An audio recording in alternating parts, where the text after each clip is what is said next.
Hi, I'm Ian Hutchinson, and this is my individual project where I'm going to show you what's wrong with our brains and how we can improve them, all for free. So today I'll be explaining to you the basics of how to start critical thinking, how you don't critically think, how you can, and how it will benefit you. So day to day, people are walking around unaware of the flaws that come along with the human mind. And being unaware of such flaws is actually a far less favorable state than once you're able to prevent and overcompensate for them. And I hope to be able to show you this. So these times when you're falling to prey to your own brain's flaws are times we refer to as incritical thinking. A very basic form of this incritical thinking is how your mind actually, as a human's, always gravitates towards bad news or bad news. This is due to the negativity instinct. As humans, we are not only drawn to negativity, but even expect it. All that a lot of media has to do is really just feed into that, give you what you want to hear or expect to, and they got you.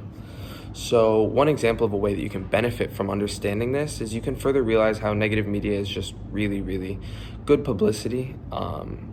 Like it just spreads, and a great way to just manipulate the public.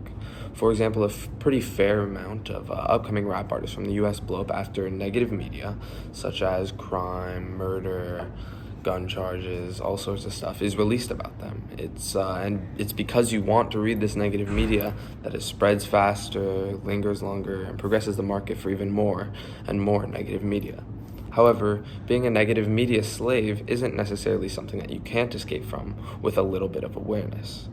Now, knowing what you know now, you might be able to broaden your horizons and really look into where you're receiving the information and be able to recognize that there's bias playing into catching your eye, and not even bias towards a certain side, but bias just so it sounds more exciting and it's over-exaggerated just so you can buy into it yourself. So one way I personally find myself falling into incritical thinking is actually very similar to the previous instinct, but it's the urgency instinct. So similarly to the negativity instinct, there's some desire in me to buy into what I just want to hear. However, it's different. It's, in a way, things aren't quite as simple as they seem, and no big problem can truly be solved in an instant or with one little thing. Instead, it takes multiple smaller steps to solve these bigger problems, whether that be to invent, cure, fix, improve.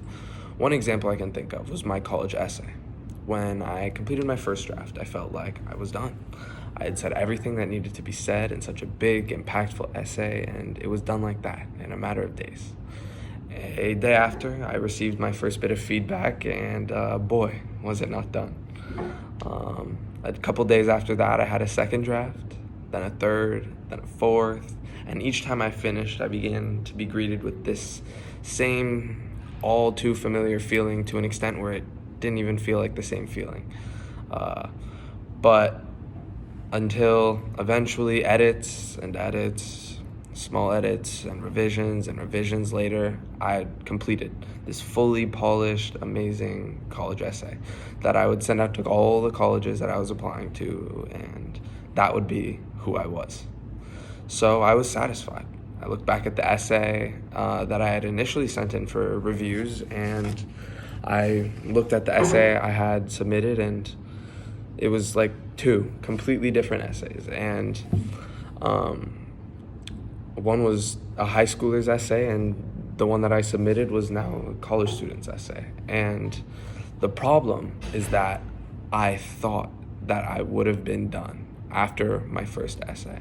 And the fact that I thought I could just do this whole big thing in a short amount of time and just it would be done. But in reality, a lot of these bigger things that are more important are going to take smaller steps, and one big drastic change is significantly less successful than small tests or small steps and small improvements and small fixes, and that stuff really changed. This is the destiny instinct. So this is because as people, we are slightly blind to small changes. This is even more apparent in everyday life through people expecting a single march or protest or debate is going to create an all-convincing reason for people to acknowledge or adopt their opinion. And when it doesn't, people kind of assume that no change occurred. However, this is not true.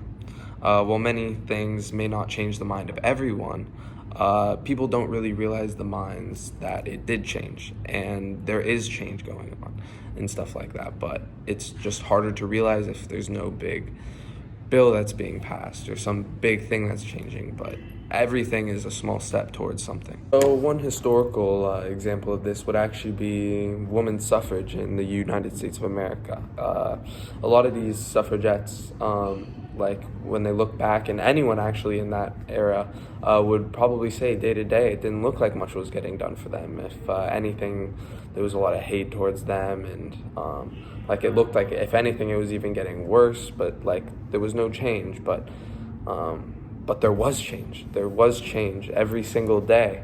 A small little bit of change that added up over 10 years and got them the right to vote, which is one of the most incredible and influential changes in the history to date.